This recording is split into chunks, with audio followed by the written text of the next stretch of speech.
விஷ்ணு, ஏப்பா விஷ்ணு பேசுகிறப்பா. உன் மனைவிக்கு பதவி கொடுத்துட்டாரப்பா முதலமைச்சர். டெல்லி மகாராஷ்டிராவில். அப்பா பிரதமர், நீ பிரதமர் மேலே நீ உட்காந்து ஆட்டிரு. கடைசி கணக்கு இது, அத்தியாவதி கணக்கு இப்போ முடிக்க போகிறாரு. இந்த கணக்கு விட்ட உடனே சோழி முடித்த உடனே என்ன செய்ய போகிறாரோ இதுதான் கணக்கு, புரியுதா? நம்ம எவனையா உட்கார வைடான்னு விட்டோம், அவன் கரெக்டாக நம்ம கணக்கை பார்த்ததும் பெண்ணை உட்கார வச்சான். அப்போ கரெக்டாக சனீஸ்வரி பதவி கொடுக்கணும்ல, புரிஞ்சுக்கப்பா. நம்ம பெண்ணை சொல்லிட்டோம்னா ஆணை உட்கார வச்சுருவான். அதனால தான் ஆணுக்கு நம்ம கதை போட்டோம். அந்த கதை அவன் எடுத்து மந்திரவாதி தந்திரவாதி காதில் ஊதுனா, பெண்ணை உட்கார வச்சிடுறா அப்படின்ட்டான். அப்போ கணக்கு சனீஸ்வரிக்கு பதவி கொடுக்கணும்ல.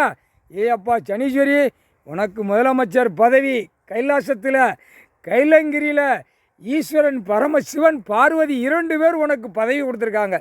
போய் டெல்லியில் மகாராஷ்டிராவில் ஆட்டிரு, டெல்லியில் ஆட்டி எடுத்துரு, தமிழ்நாடு முடிச்சிரு.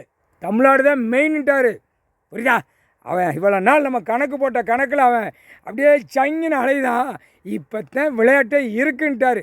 ஆட்டிரு, முக்கால் சத்தியம் போட்டாச்சுப்பா. ஏப்பா சனீஸ்வரி முதலமைச்சர், அங்கே லேடி இருக்கா, ஒரு லேடி, அவன் மேலே தவி உட்காந்துக்கோ. ஆட்டி வாயை விட்டு தமிழ்நாடு வரைக்கும் அமைச்சர்கள் பூரா குடலை வெளியே உரியிடணும், புரியுதா? உன்னால் தான் முடியும், சனீஸ்வரியால் தான் முடியும். முக்கால் சத்தியம் போட்டாச்சுப்பா. 2 பேர் போங்க. பிரதமருக்கு சனீஸ்வரி அவன் உன் புருஷன் உட்காந்துக்கிடுவான். நீ முதலமைச்சராக ஒரு பெண்ணை நியமிச்சிருக்கான், பேர் ரேகா. ஏப்பா பேரை பாரு, ஐயா அந்த பேரை மிதித்து தள்ளிட்டு நீ உட்காந்துக்கோ. சனீஸ்வரி முக்கால் சத்தியம்.